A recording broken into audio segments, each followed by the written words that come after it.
Have you ever been talking in your second language, maybe that second language is English, and you're speaking to somebody and suddenly you come across a word and you notice that the person who's listening, the listener's face just goes blank. They have completely misunderstood what you've said. Let me know if this has ever happened to you. It can be quite a crushing feeling. It can be absolutely awful. You might think, well, Roy, what do you know about it? Well, my second language is Portuguese, and I have experienced exactly the same thing. Now, the first thing many people tend to do is say, I'm sorry, my accent. We blame our accent. Maybe in my case, when I'm talking Portuguese, I say, sorry, I'm British. This is my accent. But is accent really the problem? Well, probably not. Actually, what you're looking at there is a mispronunciation. Saying that, if pronunciation is probably the problem, can accent ever be an issue as well? Well, yes, at times, but there is something to talk about, and that's going to be the focus of this lesson. So let's first of all talk about the difference between accent and pronunciation. So we'll head to the Cambridge Dictionary, our friend, the Cambridge Dictionary. So the Cambridge Dictionary says that pronunciation is how words are pronounced. That's not really very... That's quite unhelpful because you've actually used the word pronounced in a definition of pronunciation. But if you think about what is to pronounce, it's to say a word or a letter in a particular way. Accent, on the other hand, is the way in which people in a particular area, country, or social group pronounce words. Sometimes different accents will pronounce words in slightly different ways. But what we need to think about is there is such a thing as mispronunciation. You can pronounce something incorrectly, but there is no such thing as an incorrect accent. So good pronunciation requires understanding of the sounds, what we call phonemes or the phonetics of a specific language. So each specific language will have sounds, and an accent is more about the culture or regional variations in speech. So standardization of pronunciation is possible within a language. We have modern British RP in English. And if you look in the dictionary and you open up maybe the Cambridge Dictionary, the Oxford Dictionary, you will see the pronunciation of certain words in a modern British RP accent. However, accents can vary massively within the same language. You can compare an American accent with a British accent, and within the UK you could compare an accent from Newcastle known as the Geordie accent, a Yorkshire accent, a Birmingham accent, or a Cockney accent, and so on, so on. There is no such thing as a wrong accent, but there are mispronunciations. And like I always say, when talking about accents, I speak with a modern British RP accent, but you don't need a modern British RP accent to feel like you belong. You don't need to be British to connect with people, get a good job, or to make friends in the UK. You can do that with any accent. Let's talk about my wife, my lovely wife. She's appeared on the channel. My wife is from Brazil. She has a Brazilian accent. My wife lives in the UK and she is thriving here. Now, the thing is about all those things, about connecting with people, getting a good job, making friends, you can do that with any accent. But what you do want, however, is to be understood. And that means you need clear pronunciation. And that's where an accent such as a modern British RP accent can help. The accent itself is neutral, clear, and understood easily everywhere. And that's what we want.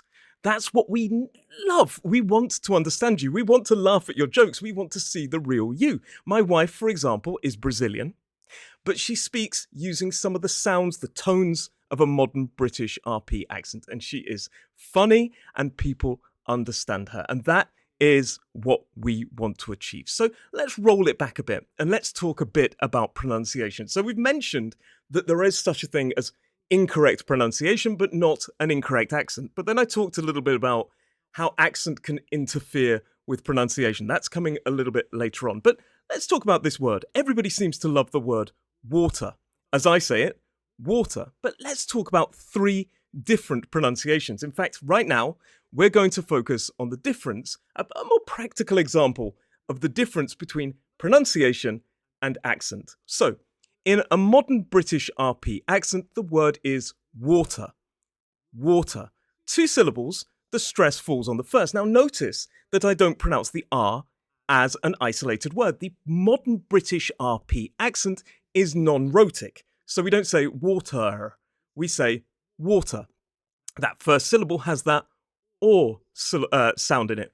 War, water. And notice that I pronounce that T quite clearly. Water, water. That's a modern British RP accent. If we compare that with a general American accent, and please note that there are lots of different American accents as well.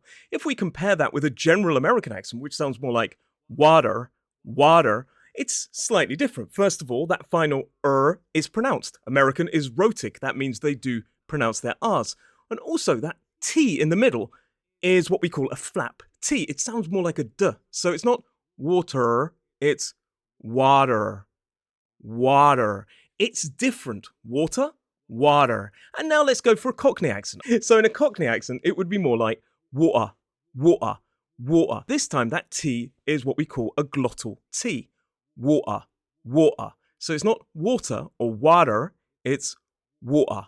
So there we have three different pronunciations that are examples of three different accents. All three of those pronunciations are completely correct. By the way, one thing I'm going to say is if you speak in a specific accent, whatever accent you choose, maybe you want to speak with a modern British RP accent, maybe you want to speak with an American accent, maybe you want to speak with a Cockney accent. All three of those accents, absolutely wonderful, but make sure you stay consistent. Don't just pronounce one word in the middle of a sentence in a Cockney accent and the rest of it be a modern British RP accent. That's going to sound a little bit weird. For example, oh, I really would like some water.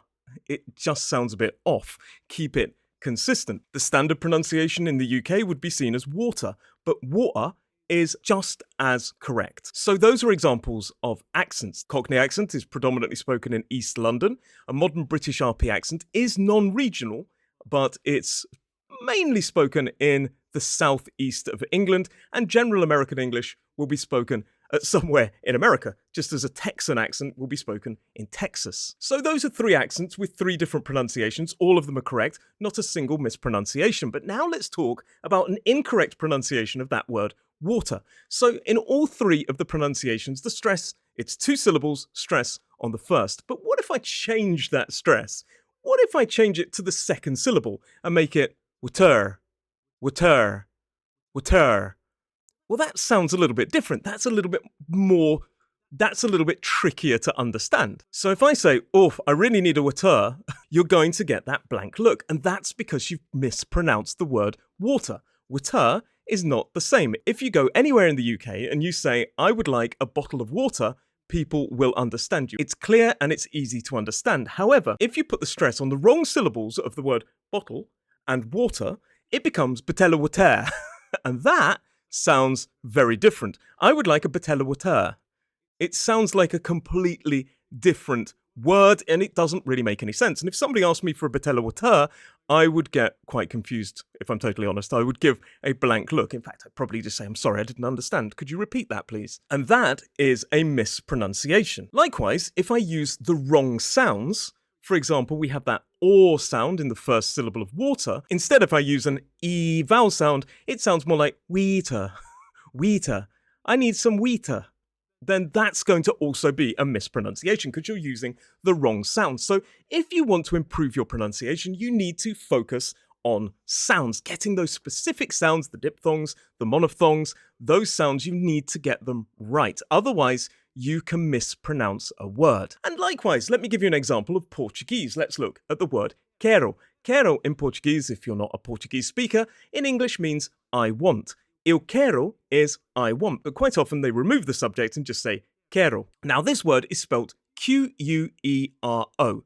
If I say eu quero pão de queijo, por favor, okay, I speak with a British accent. My accent is not interfering, but the words, the pronunciation of the individual words is correct. But my accent is shining through. Now, accent is a wonderful thing. It is part of who we are. It is part of our story. Nobody should ever try to erase your story. No one should ever try to delete your accent. We do not need to shrink when we move to another country or talk in another language. We grow. And how do we grow? By learning specific sounds that are related to the accent that we want. So let's talk about a mispronunciation of the word quero. If I look at that word, well, quite often, QU is pronounced qu in English, and the single E could be pronounced as que.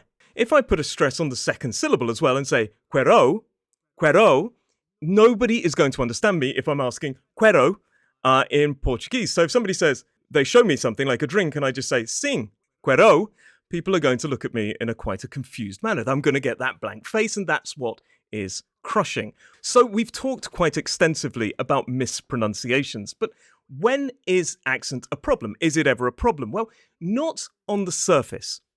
Having an accent is a rich part of who you are. It's part of your story. It's part of your journey. Accent is strongly linked to culture, to history, and accent is strongly linked to a sense of self. When we learn a second language, we never have to erase who we are. But can accent be a problem? Well, yes and no, which is really not a very clear answer. I'm sorry about that.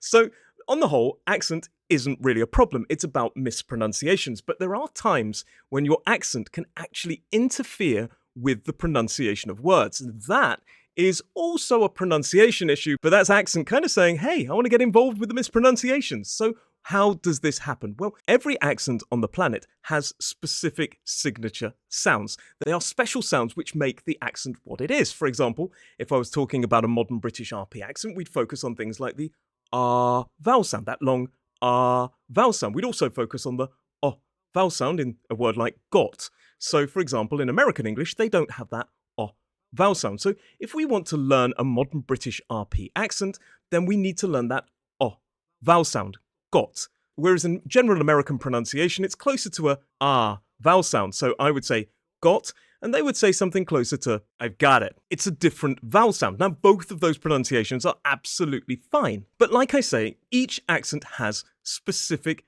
signature sounds. And if you choose a language, whatever language that will be, for example, Japanese, Portuguese, English, whatever language you want to speak, you're going to need to learn some sounds, some specific sounds, to sound more fluent in that language to avoid mispronunciations. If you drag over sounds from your first language and try to pronounce them in your second language, then it could lead to some mispronunciations. Okay, let me give you a good example. There is a city in Brazil called Rio de Janeiro.